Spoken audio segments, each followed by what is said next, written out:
નમસ્કાર દર્શક મિત્રો, હું છું પરમાર અને તમે જોઈ રહ્યા છો લોક સામના ન્યૂઝ। તો જોઈએ આજના સમાચાર જામકંટોરણાથી અમારા રિપોર્ટર જયપાલસિંહ જાડેજા સાથે। રાજકોટ જિલ્લાના જામકંટોરણા તાલુકાના જસાપર ગામમાંથી એક ચોંકાવનારો છેતરપિંડીનો મામલો સામે આવ્યો છે। ઘરેણાં ચમકાવવાના બહાને લોકો સાથે છેતરપિંડી કરતી આંતરરાજ્ય ગેંગના 2 શખ્સોને રાજકોટ ગ્રામ્ય એલસીબીએ ઝડપી પાડ્યા છે।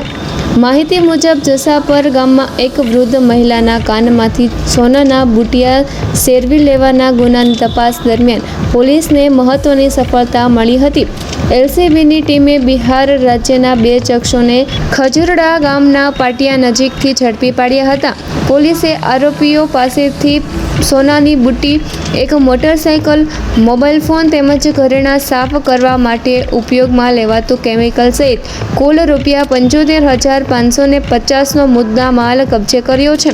પ્રાથમિક પૂછપરછમાં બંને આરોપીઓએ ગુનાની કબૂલાત કરી હોવાનું પણ સામે આવ્યું છે। હાલ બંને આરોપીઓને વધુ કાયદેસરની કાર્યવાહી માટે જામકંટોરણા પોલીસને સોંપવામાં આવ્યા છે। આ ઘટનાને સમગ્ર વિસ્તારમાં ચકચાર મચાવી દીધી છે અને પોલીસે લોકોને અજાણ્યા વ્યક્તિઓને સાવચેત રહેવાની અપીલ કરી છે।